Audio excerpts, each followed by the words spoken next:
Welcome back to the Smash Innovations video tutorial series. In this tutorial, we're going to take a look at a tour of the back office and what Smash Innovations has to offer. Now you can see here we've logged into an account, Timothy Kenneth Adamson, and the default view takes us to the dashboard. So let's take a real quick look at what's available. On the dashboard shows us a quick high-level overview of the details that have been associated with the profile in this account, any groups that are connected to this account, any social media connections that are connected to the account, a list of the current tasks that are connected to this account, assigned to this account, or that this account has a high-level overview visibility on. The buzz wall, which is essentially another social media platform, a place for us to be able to post on a buzz wall where other members in the system can see our posts. There'll be a connection to other social media platforms to be able to post and interact with other members in those platforms on the buzz wall. And then we have a to-do list, which think of this as a real quick place to jot down to-dos that need to be taken care of throughout the day, and when complete one you just simply mark it off. And if you need to go back and reactivate that, we just using the edit feature. If I wanted to create a new to-do here really quick, I would just say, call home before leaving work, make that a to-do. Now it's on there as a part of the to-do list. And we also have a calculator. So that's the dashboard. It's a real high-level overview of what's available.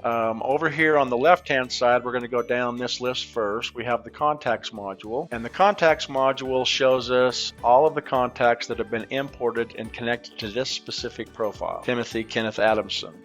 Now the contacts are arranged alphabetically. I can add new contacts, I can add a new business, I can select multiple, or I can import from a CSV or Google accounts once the Google accounts have been synchronized. So this particular one has imported 20 contacts so far.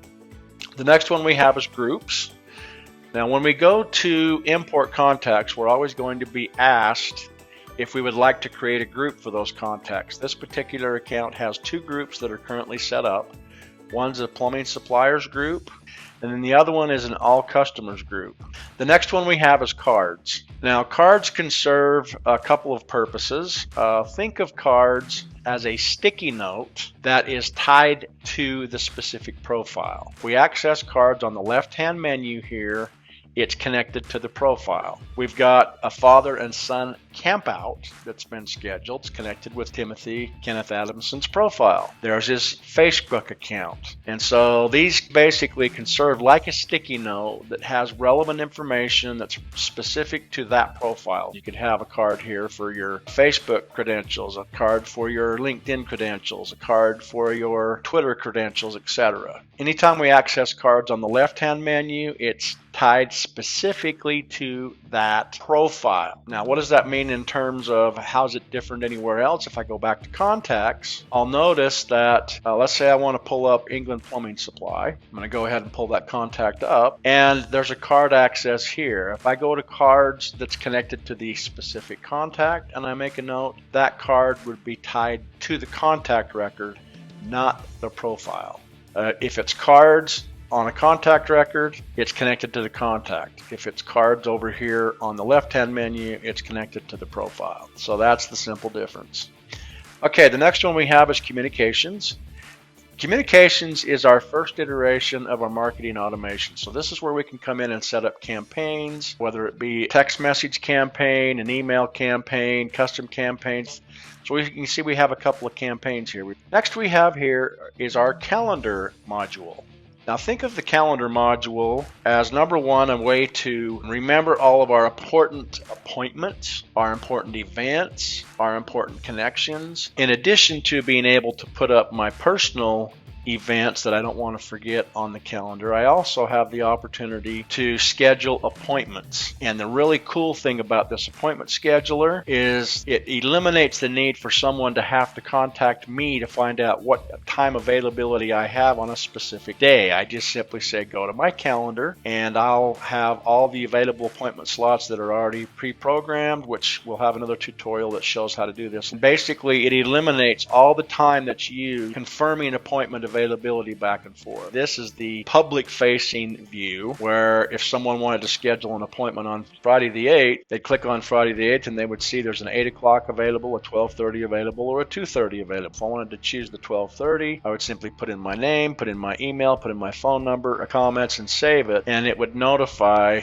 the owner of this calendar that there's an appointment that has been booked. Very cool feature. We'll have more information on this in another tutorial. The next one we have in here is called Projects. Now, Projects gives us the ability to have anything from a very high level overview visibility down to granular level visibility. And so here we have a couple of projects that are already set up in this particular profile. Here is a project called Creating a New Marketing Campaign. I can look at my projects through the list view, the Kanban view, or the card view. Creating a New Marketing Campaign project has number of groups. It's got a default group, a brainstorming session group, a research session group, a design and finalizing session group, an implementation session group, and a final review group. As I interact with specific projects, I have a high-level overview of what those projects entail in terms of all of the different tasks, who's associated with those tasks, etc.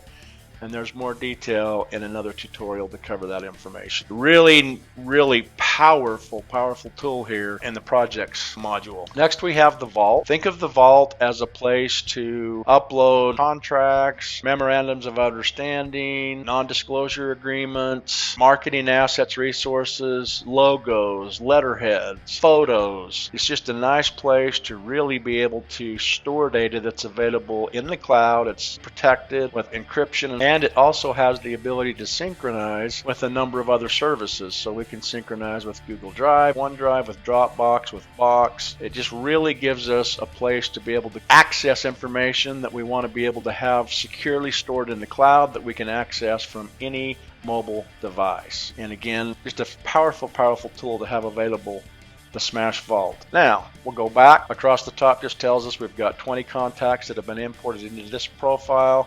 3 cards have been created so far associated with the profile. Social media connections are 3. We've got 2 active projects, 3 things to do on today's events. Here at the top, we've got a magnifying glass, which gives us the ability to search for any specific connection. So if I wanted to search for someone, I just type in their name, and here we can see there's a Jerry Hull, there's a Jerry Scott Christensen. If I want to add them as friends so that I can connect with them, I can do that here. But I can search anywhere in the system to find someone that I want to connect with here in the magnifying glass. And incidentally, the connections need to be made before we can actually interact with that person through chat or communications back and forth. The next access we have up here is a place where we can see any friend requests. So if someone sends me a friend request, or if I have an active friend request going out, it's going to show up here. The next icon is chat notification. If someone sends me a chat after we've connected as friends, it'll show up here. And then the bell gives us access to any specific activity that has taken place relevant to our profile or account. I can see that Healy Soliberto assigned a task Smash Ads to me 4 days ago. This just kind of gives us an update of notifications throughout the system. Next we have up here is our global map. So we can see what this is designed to do is to tell us where we have active connections that are in and utilizing Smash. We've got some in Los Angeles, we've got some in southern Utah, we've got some in the Salt Lake City area.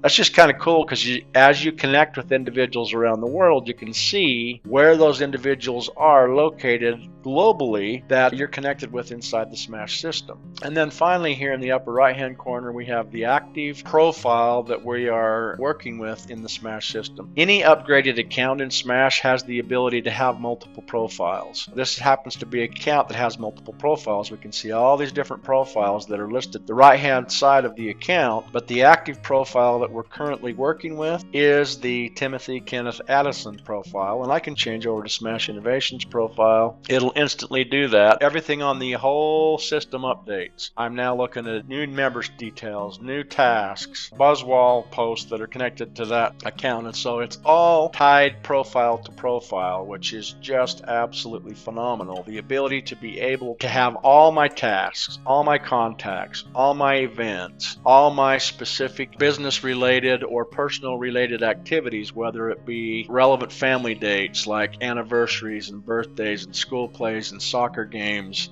And then also be able to have the plumbing business here as an example, with all the supply houses, the customers, past, present, and future, specific important dates that are relevant to that profile. I can have access and oversight to all those contacts, all those events, all those tasks, everything that's relevant, but yet keep all of them separate.